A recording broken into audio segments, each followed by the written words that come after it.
The entire gaming industry is amazed at what the devs at Stalker 2 achieved with this game.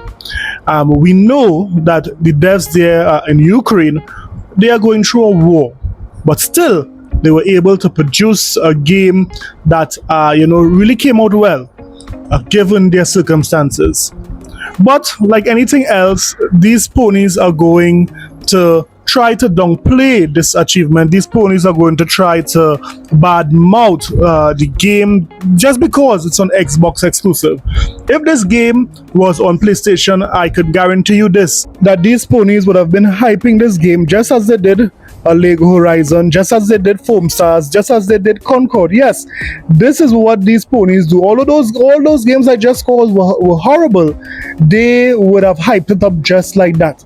But of course, they have been overly critical. For example, listen to Jimmy Neutron as he says, this game is horrible. This game is nothing. I mean, he is saying that he's ashamed that Microsoft would have put out this game in this condition. Listen to Jimmy Neutron be overly critical of developers who was going through a war while developing this stellar game. Listen to him. That's a nice solid hour. I think the tone is set well. I actually think the voice acting is fine. I feel like the gunplay feels really bad. Performance is super inconsistent. And a lot of the sections, they just don't explain it to you. They just kill you. Deuterino says he died multiple times in this section. Yeah, that's a good enough length. I'm gonna set up writer's room. So yeah, I'm not coming back. I probably won't come back and spend another second in this game. It's just not my kind of game. You don't find that suspicious? You don't find that suspicious? And I don't feel like it's in a position. It just feels like it's not ready.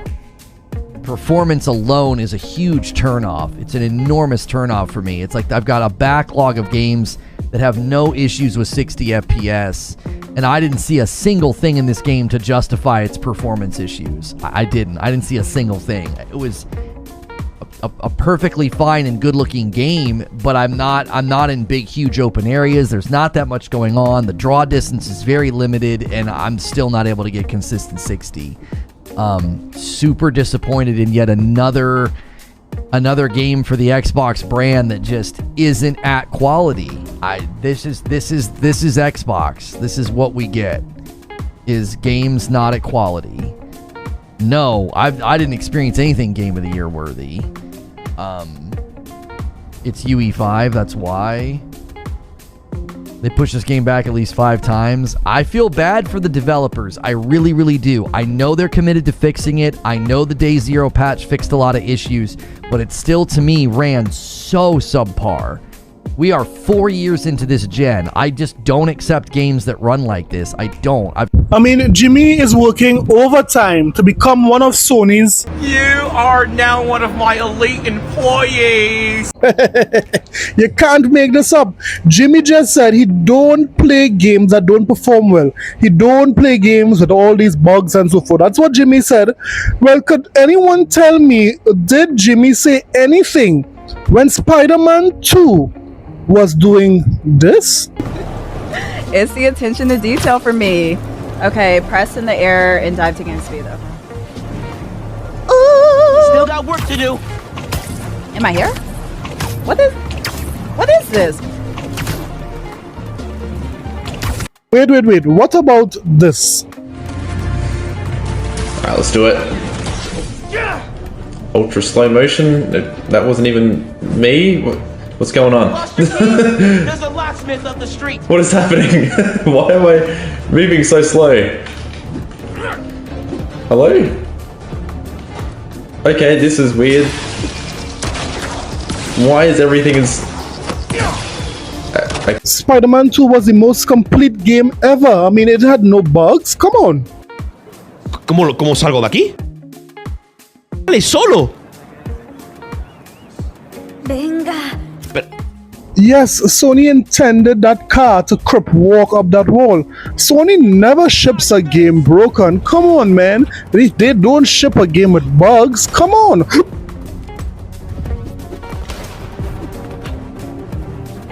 So Reforged for being one of the biggest pony hypocrites. Hold on to this.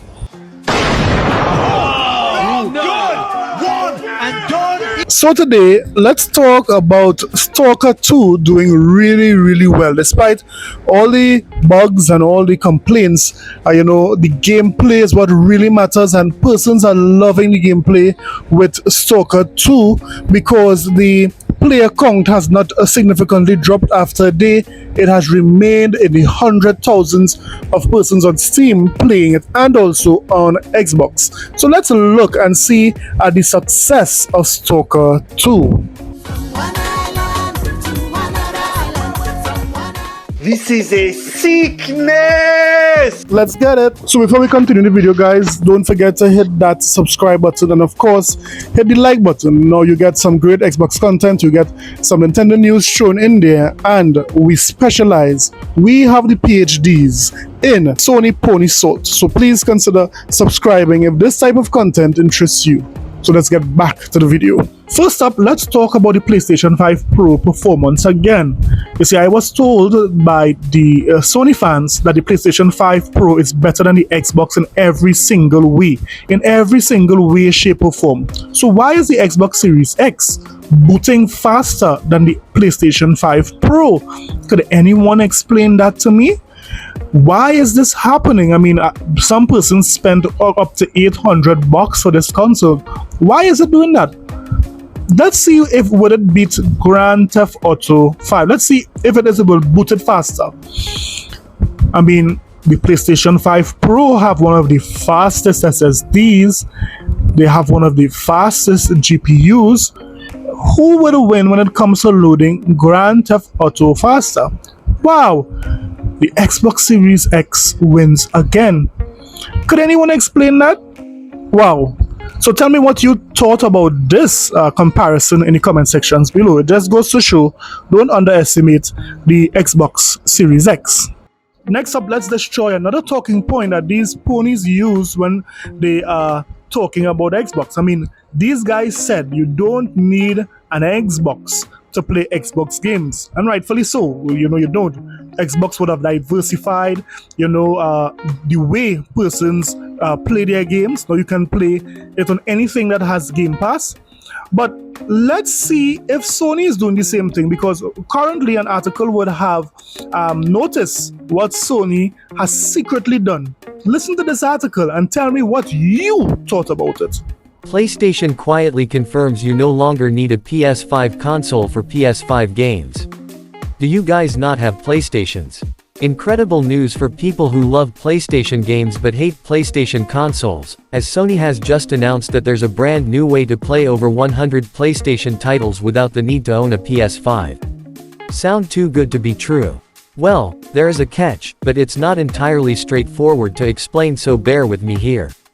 As revealed on the official PlayStation blog, an update for the PlayStation Portal was rolled out on Wednesday that introduced a pretty huge, much requested feature.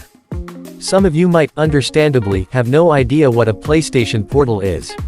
The device launched back in November 2023 and was initially touted as a PlayStation 5 accessory. It's a handheld device that essentially connects itself to a PS5 so you can play any of the titles you own, either offline if you're close enough to a console, or online if you're not. Now you might not have heard of PlayStation Portal because, whilst sales numbers have reportedly been quite strong, it's still a bit of a niche, somewhat limited device. That is until now. The new update will now allow PlayStation Portal owners to play over 120 PS5 games from the PS Plus game catalog, without the need to even own a console. These titles include, but are not limited to, Dave the Diver, Ghost of Tsushima, Marvel's Spider-Man, Miles Morales, Monster Hunter Rise, and Ratchet & Clank, Rift Apart. Sounds incredible, but here are all those catches I warned you about. Biggest one first. You don't download the titles, you stream them directly to the PlayStation Portal using this method. Better hope you've got good internet. Second catch. You'll need a PlayStation Plus premium subscription. If you don't own a PlayStation 5, then you can't play select titles that are available without an active PS Plus premium subscription. The final, and perhaps biggest, catch, PS4 and PS3 games are not supported, and never will be, by the sounds of things, regardless of whether they're available through PlayStation Plus Premium or not. Still, even in light of all of those detractions, it's a welcome update. Welcome enough to convince any non-PlayStation owners to drop £200 plus a monthly subscription on a PlayStation portal. I'd wager no, but I guess we'll have to wait and see. So we are seeing Sony is copying Microsoft again. Microsoft would have said that, you know what, you don't need an Xbox to play Xbox games, which makes sense because it introduces new players to your platform and to your services. In addition to that, that would be like an entry point for most new gamers. Well, Sony is doing the exact same thing. I wonder how these ponies are going to take this. I wonder what they are going to say, that you do not need a PlayStation 5 to play PlayStation 5 games. Of course, they want you to buy the portal and they want you to subscribe to their services, but we'll have to wait and see how it goes. So it's very clear.